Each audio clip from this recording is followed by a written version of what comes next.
नमस्कार, आप देख रहे हैं यू न्यूज़ यूपी और मैं हूं राहुल सिंह। यूपी गुनाह में गुनाह की एक और सच्ची सनसनीखेज खबर लेकर मैं आपके सामने हाजिर हूं। हमारी ये जो खबर है यूपी के प्रतापगढ़ जिले की है, जहां पर एक ऐसा सनसनीखेज हत्याकांड हुआ है जिसकी वजह से एक भरे पूरे परिवार 18 बच्चों के एक पिता की बड़ी ही बेदर्दी से हत्या की गई। एक दो नहीं, ध्यान से सुनिए, 18 बच्चे, 2 बीवियां थी इस शख्स की जिसकी, और ये पूर्व प्रधान था जिसकी बड़ी ही बेदर्दी से हत्या कर दी गई। इस हत्याकांड की जांच में पुलिस जुटी हुई थी और पुलिस ने इस मामले का खुलासा भी कर दिया है। प्रतापगढ़ में एक ऐसा मर्डर सामने आया है जिसने रिश्ते, भरोसे और इश्क तीनों को कटघरे में खड़ा कर दिया। एक पूर्व प्रधान जिसका इलाके में अपना रसूख था, अपना दबदबा था, परिवार की वजह से वो चर्चा में रहता था, अचानक गायब हो जाता है। 18 मार्च 4 दिन पहले जो है, नहीं, 18 मार्च को वो गायब होता है।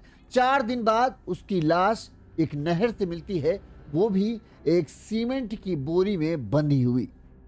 पुलिस इस हत्याकांड की जांच में जुटती है। जब इस हत्याकांड का सच सामने आया तो कहानी और भी खौफनाक हो गई। जिस औरत के लिए इस पूर्व प्रधान ने सब कुछ दांव पर लगा दिया था, उसी प्रेमिका ने अपने भाई के साथ मिलकर इसे बेदर्दी से मौत के घाट उतारा और उसकी हत्या की पूरी साजिश भी उसी प्रेमिका ने रची थी। ये खबर जो है इश्क, ब्लैकमेल, साजिश, अवैध संबंधों की पूरी जो कहे पटकथा बताती है कि आखिर कैसे ये एक आदमी को बर्बादी की तरफ या फिर मौत की तरफ लेकर जाते हैं। आखिर क्यों बना एक पूर्व प्रधान जो है, ये सब चीजें जो है, इश्क, ब्लैकमेल, साजिश, ये सब क्यों एक पूर्व प्रधान की मौत की वजह बनी, हम आपको इस सनसनीखेज हत्याकांड खुलासे के दौरान जो है आपको बताएंगे। तफसील से पूरी जानकारी बताएंगे कि प्रधान कैसे और किस तरह से प्रेमिका ने उसे अपने झांसे में फंसाया, मौत के घाट उतारा और फिर बड़े ही आराम से वो निश्चिंत हो गई कि कोई भी उस तक नहीं पहुंच पाएगा। लेकिन आखिर कौन सी ऐसी खामियां रही जिसकी बदौलत पुलिस उस तक पहुंच गई और पुलिस ने उसे अब गिरफ्तार भी कर लिया है। इस पूरे खुलासा में 4 से 5 दिन का समय लगे। पुलिस ने जांच पड़ताल की, पूरी प्रक्रिया की, सर्विलांस की मदद ली और 2 टीमें लगाकर जो है जब गहनता से जांच की तो पूरा सच सबके सामने आ गया और पुलिस ने अभी प्रेमिका को गिरफ्तार किया है। प्रेमिका का भाई और उसका साथी जो इस हत्याकांड में बराबर के हिस्सेदार हैं, वो अभी फरार चल हैं। चलिए पूरी खबर हम आपको विस्तार से बताते हैं। उससे पहले एक छोटी सी अपील, अगर आपको हमारी खबर अच्छी लगती है, आपको लगता है हम सही तरीके से खबर दिखा रहे, तो आप हमें आर्थिक तौर पर मदद पहुंचा सकते हैं, जैसे हमारे इन दर्शकों ने भी पहुंचाई। हमारा फोन पे नंबर स्क्रीन पर फ्लैश हो रहा है। इस नंबर पर आप अपने सामर्थ्य, अपनी क्षमता और अपनी खुशी अनुसार हमें मदद भेज सकते हैं। चलिए हम आपको अब पूरी खबर विस्तार से बताते हैं ताकि पूरा मामला आपको समझ में आ सके। जैसा कि मैंने बताया कि ये पूरा जो घटनाक्रम है ये यूपी के प्रतापगढ़ जिले के है। प्रतापगढ़ जिले के मंधाता थाना क्षेत्र के मिसिरपुर मुस्तका गांव के पूर्व प्रधान गुल हसन उर्फ मुन्ना हत्याकांड का पुलिस ने सनसनीखेज खुलासा कर दिया है। आपको बता दें कि मिसिरपुर मुस्तका के पूर्व प्रधान गुल हसन, जिनकी उम्र करीब 50 साल के आसपास थी, इन्हें गुल हसन उर्फ मुन्ना बोला जाता था, अपनी बाइक से 18 मार्च को बाजार जाने के लिए निकले थे। इसके बाद वो शाम हो जाने के बाद भी जब घर नहीं लौटे तो परिजनों को उनकी चिंता होने लगी। आपको ये भी बता दें कि गुल हसन की 2 बीवियां थी, इसके अलावा इनके भरा पूरा परिवार है, 18 बच्चे हैं। इनमें से सिर्फ एक बेटी की शादी हुई है, बाकी 17 बच्चे अभी हैं, कुंवारे हैं। बताते हैं 18 मार्च को अपनी बाइक से ये बाजार सामान लेने के लिए निकले और जब शाम तक वो लौटे नहीं तब परिजनों को चिंता होने लगी। पहले परिजनों ने, चूंकि पूर्व प्रधान थे, राजनीति में थे, तो अक्सर लोगों के साथ उठना मिलना बैठा लगता रहता था और कई बार जब राजनीतिक बहसा बहसी के दौरान बैठक लग जाती थी तो अक्सर वो कहीं ना कहीं लंबे बैठ जाते थे। लिहाजा शाम तक सब लोगों ने इंतजार किया कि हो सकता है शाम को तक आ जाए, लेकिन जब शाम रात होने को आ गई फिर भी गुल हसन घर नहीं लौटे तो परिजनों को चिंता होने लगी। परिजनों के अनुसार 2 दिन तक पता न चलने पर उन्हें अनहोनी की आशंका हुई। उन्हें लगा कि कभी पिताजी इतना देर तो गायब होते नहीं थे कि 2 दिन हो जाए उनका कोई जानकारी न मिले, न फोन नंबर मिल रहा, न उनकी तरफ से कोई फोन आ रहा। लिहाजा अनहोनी की आशंका के चलते जो है परिजनों ने मानधाता थाने में पिता के गुमशुदगी की रिपोर्ट दर्ज कराई कि हमारे पिता जो है गुल हसन पूर्व प्रधान हैं, मुश्तरका मिशिरपुर मुश्तरका के पूर्व प्रधान थे, ये लापता है, उम्र करीब 50 साल है। इसके बाद पुलिस गुल हसन की जांच पड़ताल शुरू करती है, लेकिन गुल हसन का कुछ पता नहीं चलता। तीसरे दिन बताते हैं कि गुल हसन की बाइक, चाबी और हेलमेट म्यऊमा कल्याणपुर के समीप महरोड़ा से मिला। ये मुहिमा पुलिस थाने जो है मुहिमा पुलिस थाने के उसमें ये आता है क्षेत्र। पुलिस ने बाइक, हेलमेट और उस बाइक जो चाबी लगी हुई थी, बताते हैं बाइक में चाबी लगी हुई थी और हेलमेट जो है वो भी वहीं पर रखा हुआ था। पुलिस ने उसे कब्जे में लेकर थाने में ले गई। इसके बाद पुलिस उस क्षेत्र के आसपास जो है गुल हसन की तलाश शुरू करती है। सीसीटीवी कैमरे खंगालती है, मोबाइल लोकेशन को ट्रेस किया जाता है, किस किस से गुल हसन फोन पर बातचीत करते थे। इन तमाम पहलुओं को जांच के आधार पर पुलिस पूरी जांच प्रक्रिया में जुटी रही। 2 से 3 टीमें जो हैं गुल हसन की जांच पड़ताल में जुटी हुई थी। इस दौरान पुलिस को मानधाता और मुहिमा पुलिस जो है दोनों जो है पुलिस पूर्व प्रधान की खोजबीन में जुट गई।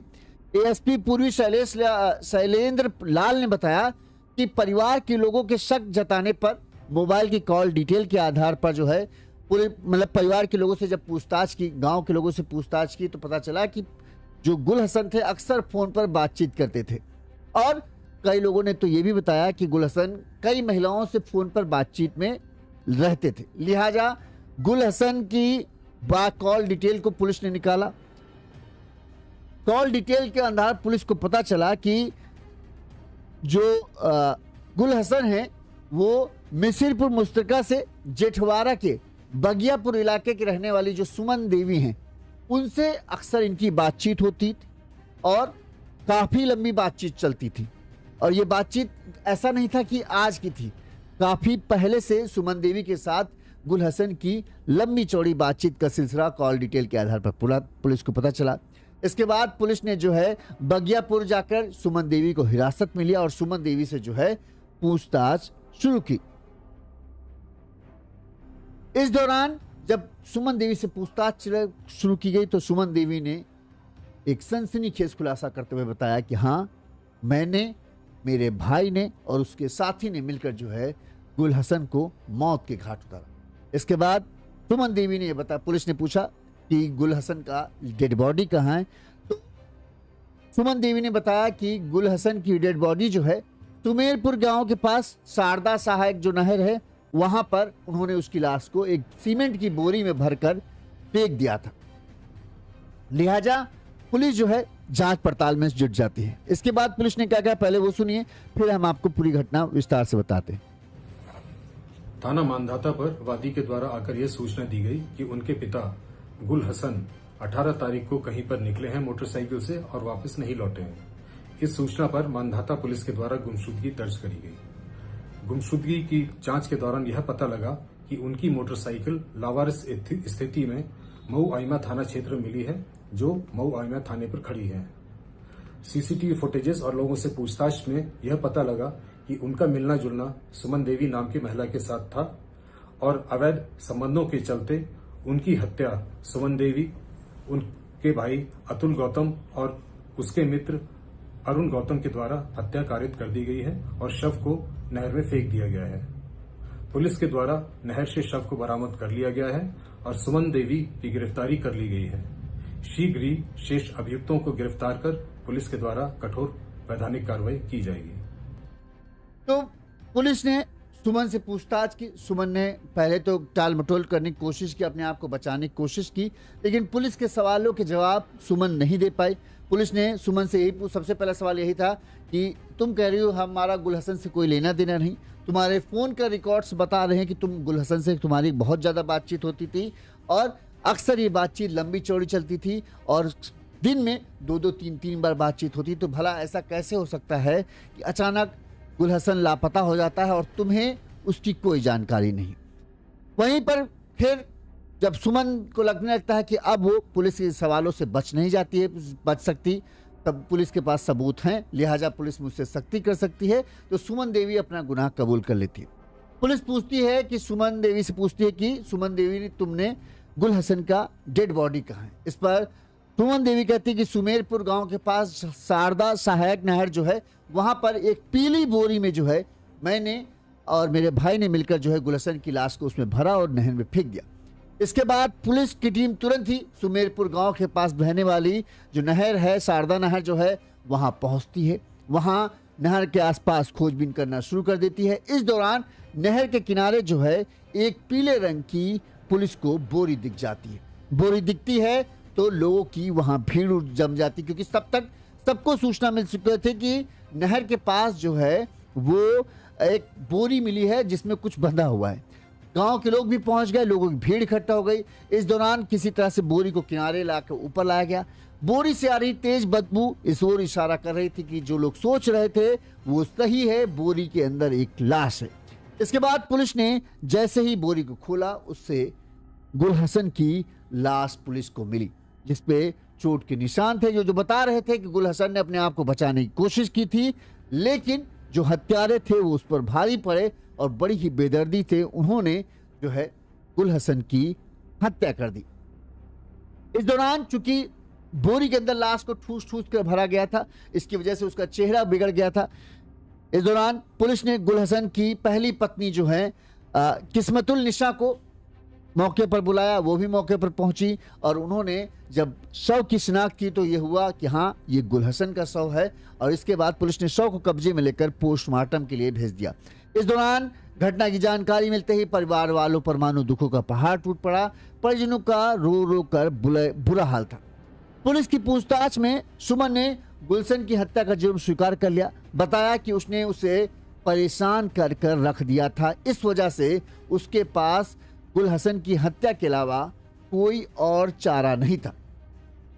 प्रेमिका सुमन गौतम ने पूछताछ में बताया कि उसका पति जो है अक्सर बाहर रहता था, शायद विदेश में है। पिछले करीब 2 सालों से गुल हसन और उसके बीच पहले प्रेम संबंध हुए, फिर सारे संबंध जो हैं वो सारी सीमाएं तोड़ते चले गए और हमारे बीच अवैध संबंध बन गए। इस दौरान सुमन का शायद कहना है कुछ फोटो वगैरह या कुछ वीडियो वगैरह जो हैं वो गुल हसन ने उसके बना लिए। 2 साल से गुल हसन के साथ उसके संबंध थे, लेकिन अब जो सुमन थी वो इस अवैध रिश्ते से परेशान हो चुकी थी। अब इसके पीछे की वजह पता नहीं, समझ में नहीं आ रही क्या थी। शायद सुमन को ये लगता हो कि क्योंकि गुल हसन का ऑलरेडी इतना परिवार है, लिहाजा कभी वो उसे स्वीकार तो नहीं करेगा। और ऐसे में इस तरह से प्रेमिका बनकर रहने का कोई मतलब नहीं है, क्योंकि समाज इस रिश्ते को कभी स्वीकारेगा नहीं और हमें हमेशा इस रिश्ते के लिए ताने मिलेंगे, गालियां मिलेंगी। लिहाजा सुमन अब इस रिश्ते से पूरी तरीके से ऊब चुकी थी और इस रिश्ते को हमेशा के लिए खत्म कर देना चाहती थी। इसके लिए बताते हैं कि गुल हसन से भी उसने कई बार इस बारे में बात की, लेकिन गुल हसन जो है इस चीज के लिए कतई तैयार नहीं था। वो सुमन को छोड़ने के लिए राजी नहीं था और अगर जब सुमन ज्यादा दबाव बनाने की कोशिश करता तो गुल हसन उसे ब्लैकमेल करता और फिर सुमन को ना चाहते हुए भी उससे मिलना पड़ता और उसकी बातों को ना चाहते हुए भी मानना पड़ता। यानी एक तरीके से कहें फिजिकल होने के लिए गुल हसन अगर कहता तो इसे ना चाहते हुए भी उसकी बात को सुनना पड़ता। ये सब इन बातों से लगातार तंग आती जा रही थी सुमन को ये लगा कि आखिर ये कब तक चलता रहेगा, कब तक गुल हसन इस तरह से उसका शोषण करता रहेगा और कब तक वो चुप रहेगी। आखिर इसका अंत कुछ ना कुछ तो करना पड़ेगा। इस तरह से गुल हसन को तो वो कभी मना कर नहीं पाएगी और ना ही गुल हसन उसकी बात को मानने वाला है, और अगर ये बात फैल गई तो फिर उसका पूरा परिवार बिखर जाएगा। लिहाजा जो सुमन थी उसने अपने भाई अतुल गौतम को इस पूरी बात बताई कि ऐसा ऐसा है और गुल हसन इस तरह से हमें परेशान कर रहा है, हमारा शोषण कर रहा है और अब हम इससे छुटकारा चाहते हैं। पहले हम प्यार में थे लेकिन अब हमें गुल हसन से कोई प्यार नहीं और अब हम इससे अलग होना चाहते हैं, लेकिन ये हमें ब्लैकमेल कर रहा है और दबाव में बनाकर जो है हमें जबरदस्ती अपने साथ संबंध में रखते हुए। इसके बाद दोनों भाई बहनों ने यानी सुमन गौतम और अतुल गौतम ने मिलकर इस चीज का एक सोल्यूशन निकाला। तो उन्हें ये निकला कि इस चीज का एक ही हल है कि गुल हसन को मौत के घाट उतार दिया जाए, तभी ये सब रुक पाएगा, वरना ऐसे तो नहीं रुकने वाला। योजना के तहत सुमन ने गुल हसन को मिलने के लिए बुलाया। 18 मार्च की रात गुल हसन सुमन से मिलने जेठवाड़ा बगियापुर उसके मायके पहुंचा। यहां पर दोनों ने बातचीत की, मिले जुले। इस दौरान जब गुल हसन बताते हैं कमरे में जाकर सो गया, तब सुमन और उसके भाई अतुल गौतम और उसके दोस्त अरुण गौतम वहां पहुंच गए। उन्होंने कमरे के अंदर चुपचाप घुसे। नींद में ही बताते हैं गुल हसन को इन्होंने दबोच लिया और एक भारी चीज से, लोहे की रॉड से बताते हैं कि गुल हसन का पूरा सिर ही खोल कर रख दिया, जिससे गुल हसन की तरफ का मौत हुई। गुल हसन ने अपने आप को बचाने की कोशिश की, लेकिन एक पर 3 भारी पड़े तो वो बचकर भाग नहीं पाया। पहले ही इन तीनों ने मिलकर, एक ने लोहे की रॉड तैयार रखी थी, बाकी दोनों ने मिलकर गुल हसन को दबोच लिया था ताकि ये भाग न पाए और ना ही ज्यादा छटपटा पाए। और इसके बाद जब लोहे की रॉड सर पर पड़ी तो फिर कुछ ही देर तक गुल हसन इनका विरोध कर पाया। उसके बाद उसका शरीर धीरे धीरे बताते हैं ठंडा पड़ता चला गया और फिर इन्होंने तब तक गुल हसन को मारा जब तक कि उसकी मौत नहीं हो गई। इसी वजह से गुल हसन का चेहरा भी बुरी तरीके से बिगड़ गया था। इस हत्याकांड को अंजाम देने के बाद इन्होंने गुल हसन की लाश को सीमेंट की बोरी में भरा और फिर इन्होंने उस लाश को जो है नहर में जाकर फेंक दिया। वहीं इसकी बाइक को जाकर दूसरी जगह खड़ा कर दिया ताकि पुलिस कंफ्यूज रहे कि आखिर गुल हसन गया कहाँ है। इनका मानना था कि अगर 4-5 दिन बॉडी जो है उसी बोरी में अंदर बनी रहेगी तो बुरी तरह से सड़ जाएगी और फिर किसी के पहचान में नहीं आ पाएगी कि आखिर ये है कौन। लेकिन इनका प्लान तब फैला हो गया जब पुलिस को सर्विलांस और फोन रिकॉर्ड से जो है बेहद अहम जानकारी मिली। शायद सुमन को इस बात का अंदाजा नहीं था कि जो भले ही वो इस अपने घर को साफ कर ले खून के धब्बों से, अपने जो पुरानी लेनी तीनी वाली चीजें उन सबको हटा दे, लेकिन डिजिटल रिकॉर्ड्स को नहीं हटा सकती। उसे शायद डिजिटल उसका इतना अंदाजा नहीं होगा। उसको लगता होगा अगर हम अपने पास से कॉल डिलीट कर देते हैं तो फिर वो सारी कहानी मिट जाती है। लेकिन उसे नहीं पता था कि ये रिकॉर्ड्स आपके पास कब, किसने कितनी बजे फ़ोन किया, कितनी देर आपसे बात की, ये सारे रिकॉर्ड पुलिस को अवेलेबल हो जाते हैं।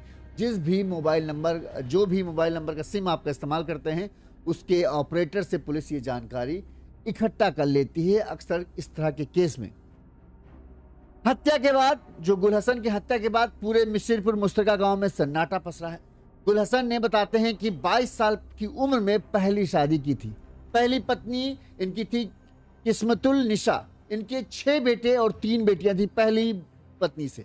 इसके बाद करीब 13 साल बाद गुल हसन ने दूसरी शादी की। उनका नाम था, पत्नी का नाम था अमिया बानो और इनसे भी इनकी 9 संतानें हुई।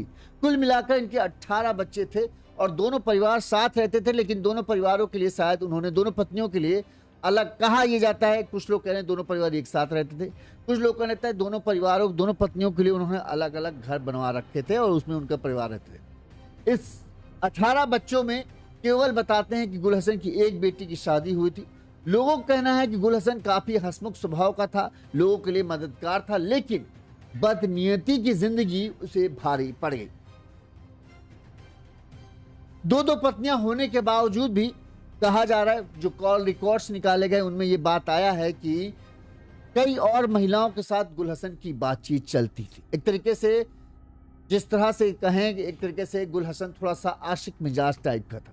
2 पत्नियां थी, 18 बच्चे थे, उम्र 50 के आसपास पहुंचे थे। इसके बाद भी तीसरी प्रेमिका के साथ इनका अफेयर चल रहा था और इसके अलावा 4-5 और महिलाओं से बातचीत की भी, कि 4-5 और महिलाओं से बातचीत इनकी होती थी रेगुलर पर। अब वो कौन थी कौन नहीं, ये इस बात की जांच पुलिस करेगी। पुलिस को ये सब जो पता चला वो कॉल डिटेल के आधार पर ही पता चला कि किन किन महिलाओं से इनकी बातचीत होती थी। उसी से ये पुलिस को पता चला कि 4-5 महिलाओं से और बातचीत थी और तीसरी प्रेमिका ने ही जो है ये गुल हसन की पूरे हत्याकांड की साजिश रची और गुल हसन को मौत के घाट उतरवा दिया। गांव के लोग भी यही बोल रहे हैं कि इस तरह से एक तरीके से कहें गुल हसन का स्वभाव बहुत अच्छा था, मिलनसार था, हंसमुख था, लेकिन दूसरी औरत की चाह, बदनियती वाली जिंदगी जो है वो गुल हसन पर भारी पड़ी और इसकी वजह से ही गुल हसन के लिए ये मौत का सबक बन गई। अगर अपने परिवार, अपने पत्नी, इन्हीं के लिए वो समर्पित रहता तो शायद ऐसा ना होता। दो पत्नी होने के बावजूद भी तीसरी से प्रेम, तीसरी से अवैध संबंध गुल हसन के लिए मौत का सबक बने। वहीं सुमन भी शुरुआत में तो पता नहीं कैसे गुल हसन से उसकी मोहब्बत हो गई, लेकिन बाद में यही रिश्ता उसको बोझ लगने लगा। उसे लगने लगा इस रास्ते में उसका दम घुट रहा है। वो इस रिश्ते को ख़त्म करना चाहती थी, लेकिन गुल हसन के दबाव में वो ऐसा कर नहीं पा रही थी। इसी वजह से उसे फिर अपने भाई की मदद से ये पूरी साजिश रचनी पड़ी ताकि वो गुल हसन को अपनी ज़िंदगी से हमेशा के लिए उखाड़ फेंके, क्योंकि और कोई रास्ता बचा नहीं था। जब वो किसी तरह से मतलब थोड़ा गुस्सा दिखाकर गुल हसन से रिश्ता तोड़ने की कोशिश करती तो उसका कहना है कि गुल हसन मुझे ब्लैकमेल करता था। उसके पास शायद कुछ वीडियो या फोटो थे जिनके दम पर जो है मुझे उसकी बात ना चाहते हुए भी मानना पड़ता। ये जो है सुमन का कहना है कि इस तरह से, इस वजह से मैंने गुल हसन की हत्या की है। अब अभी तक पुलिस की जांच में यही बात सामने आई है और यही हमने आपको बताई। आपकी इस खबर के बारे में क्या राय है हमें कमेंट करके जरूर बताइएगा। इसी तरह से गुनाह की तमाम बड़ी खबरें हम आप तक पहुंचाते रहेंगे। देखते रहिए यूनिज़ यूपी। नमस्कार।